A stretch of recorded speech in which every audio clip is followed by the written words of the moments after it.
Olá! Hoje a gente vai mergulhar numa complexa rede de segurança global, uma arquitetura que foi criada para uma missão assim fundamental, a proteção dos direitos humanos. E para começar, vamos direto ao ponto com uma pergunta que, na verdade, é a base de tudo, né? O que acontece quando o Estado, que deveria ser o guardião dos nossos direitos, acaba se tornando o maior inimigo? Olha, as cinzas da Segunda Guerra Mundial trouxeram uma lição bem dura. A tirania dentro de uma nação não fica só ali dentro das suas fronteiras. A violação de direitos humanos deixou de ser um mero assunto interno para se tornar uma preocupação de todo mundo. A resposta foi construir uma coisa totalmente inédita. Uma rede de segurança com vários níveis. É uma arquitetura global pensada para entrar em ação justamente quando os sistemas de um país entram em colapso. E é essa estrutura que a gente vai desvendar agora. Bom, para entender essa rede, vamos começar por cima, pelo nível global.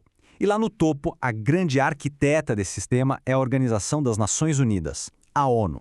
É super importante lembrar que esse sistema todo é uma invenção do pós-guerra, viu? Ele representa uma baita mudança de mentalidade. Pela primeira vez na história, a maneira como o Estado trata seus cidadãos virou oficialmente um assunto de interesse do planeta inteiro. A fundação de todo o sistema está no que a gente chama de Carta Internacional. Para entender, é só pensar em duas etapas. Primeiro, lá em 1948, veio a Declamação Universal. Pensa nela como um grande sonho, uma visão do que os direitos deveriam ser. Depois, em 1966, essa visão virou lei de verdade, com dois pactos que os países podiam assinar. Um para direitos civis e políticos e o outro para direitos econômicos, sociais e culturais. Mas aí fica a pergunta, né? Será que um único modelo, criado num contexto global, consegue de fato funcionar para todas as realidades culturais, históricas e jurídicas do planeta? A resposta, claro, é não. E é exatamente por isso que essa rede de segurança tem uma segunda camada, uma camada muito mais próxima do chão.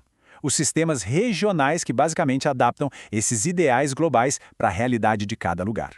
A lógica por trás disso é simples, mas muito poderosa. É como pegar uma receita de bolo universal e adaptar com os ingredientes que a gente tem em casa. Ao traduzir os princípios globais, a proteção se torna mais relevante, mais aceita e, no fim das contas, muito mais eficaz. Para ver como isso funciona na prática, vamos dar uma olhada em 3 dos sistemas regionais mais importantes no mundo. Cada um tem uma personalidade jurídica, digamos assim, bem diferente. Nossa primeira parada é a Europa, com um sistema que literalmente inventou o jogo, o pioneiro. A grande sacada deles foi dar ao cidadão comum uma arma poderosa, que é o direito de processão ao seu próprio país numa corte internacional. Essa ideia, que na época foi revolucionária, é guiada por um princípio fundamental, a de que a Convenção Europeia é um instrumento vivo, que tem que ser lido com os olhos de hoje e não com os de 1950. Agora, vamos cruzar o Atlântico e vir para as Américas. Se o sistema europeu é o pioneiro, o nosso, o interamericano, ganhou a fama de ser o executor. Ele tem mecanismos de aplicação bem mais incisivos. E a principal ferramenta dele é o tal do controle de convencionalidade. Na prática, isso é uma doutrina com força, que basicamente obriga todas as autoridades de um país, do policial na rua ao juiz do Supremo, a aplicar não só a convenção, mas todas as decisões da Corte Interamericana. E por fim, nossa viagem nos leva à África, que nos apresenta uma filosofia totalmente diferente, com um foco muito grande no coletivo e não só no indivíduo. Isso aqui mostra bem essa filosofia diferente. A Carta Africana, muito influenciada pela luta contra a colonização, dá uma ênfase especial aos direitos dos povos. Ela coloca no mesmo documento direitos individuais, coletivos e até o direito ao meio ambiente saudável. É um reconhecimento de que uma coisa depende da outra. Mas olha, nem toda organização regional nasce para defender direitos. Para a gente entender os limites dessa ideia, vamos olhar para o caso do Mercosul, um bloco onde a economia sempre falou mais alto. Aqui o contraste é gritante. Enquanto os sistemas que a gente viu nasceram com a missão de proteger pessoas, o Mercosul foi criado com um objetivo bem diferente: integrar mercados.